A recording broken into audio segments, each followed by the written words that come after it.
নলকূপটা বসিয়ে দেন জল। না না, আমি লোকজন নিয়ে এসেছি কিনা সেটা আমার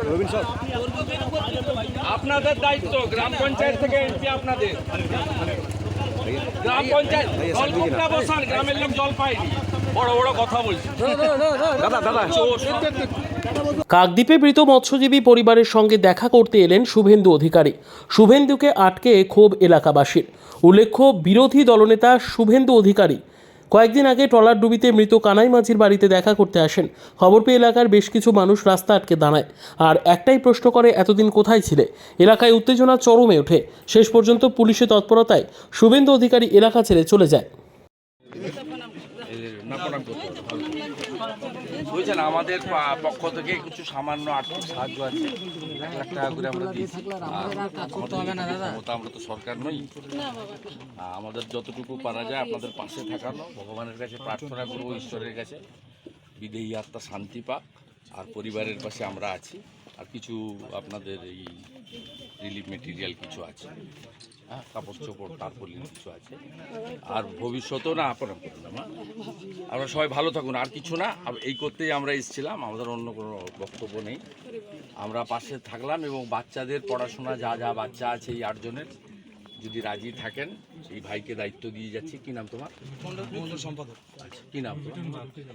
মিঠুন বাগকে দায়িত্ব দিয়ে গেলাম। আপনাদের সম্মতি থাকলে আমাকেও মিঠুন জানালে আমি সম্পূর্ণ দায়িত্ব। পড়াশোনা যদি মনে করেন হোস্টেলে রেখে দেবেন, আমরা রামকৃষ্ণ মিশন বা ভারত সেবাশ্রম সঙ্গে কথা বলে, বালিগঞ্জ ভারত সেবাশ্রমের সঙ্গে মহারাজের সঙ্গে কথা বলে আমি ওদের রাখার সব ব্যবস্থা করব। থাকা, খাওয়া, পড়াশোনা, যে কটা বাচ্চা আছে আপনারা নিজেরা ঠিক করুন, ঠিক আছে? আর যদি কিছু আপত্তি থাকে বলুন। যদি কিছু আমার বলা হয়ে গেছে, আমার প্রকল্প 1000 টাকা করে বিধবা ভাতা আপনারা পাওয়ার যোগ্য। এবং এটা আমাদের রাজ্যের মুখ্যমন্ত্রীও বারবার বলেছেন যে যারা হবে অটোমেটিক কোর্সে তাদের হয়ে যাবে। সরকারের দায়িত্ব, পঞ্চায়েতকে বিডিওকে এটা করতে হবে।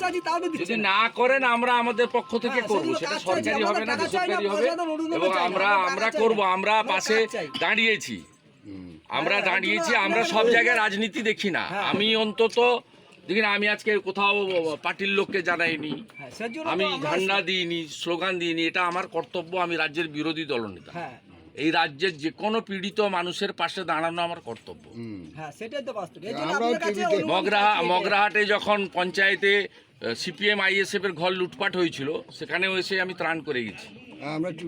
আমার এসব নেই, আমাদের সমস্ত লোকজন আছে, আমরা পাশে আছি। সরকারের যে দায়িত্ব তারা পালন করুন, আমরা আমাদের দায়িত্ব পালন করছি।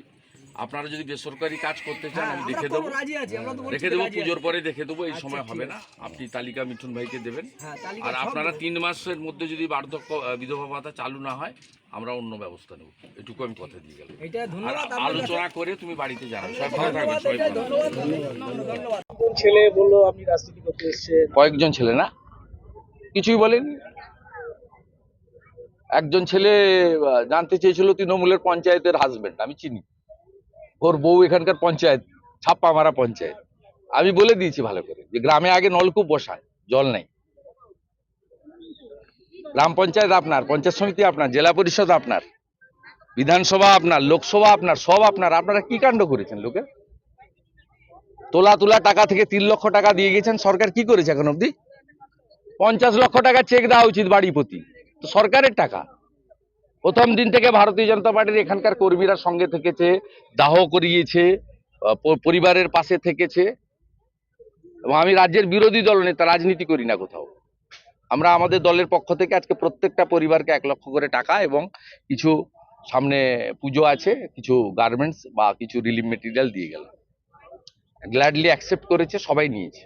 একটা কথা আপনি বললেন যে বার্ধক্য বা বিধবা ভাতা যদি চালু না হয় আপনারা বার্ধক্য ভাতা, বিধবা ভাতা 1000 টাকা করে দেওয়া হয় এনওএপি প্রোগ্রামে, national social assistance programme. Bharat সরকার 800 টাকা দেয়, রাজ্য সরকার 200 টাকা দেয়। এরা নিজেদের নামে চালায় যে পিসির টাকা। 1000 টাকার 800 টাকা দেয় ভারত সরকার, দিল্লি থেকে আসে 200, এবং এদের পাওয়া উচিত। এই পরিবারগুলোর সবকিছুই পাওয়া উচিত। যদি না করে 3 মাস পরে আমরা কোনো এনজিও কে দিয়ে ব্যবস্থা করে দেবো ভাতার। আর যতগুলো ছেলে মেয়ে আছে তাদের পড়াশোনার সব দায়িত্ব আমরা নেব।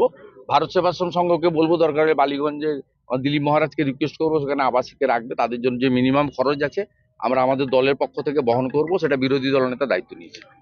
দুটো আরেকটা প্রশ্ন, সেটা হচ্ছে রূপা গাঙ্গুলি গ্রেপ্তার হলেন 5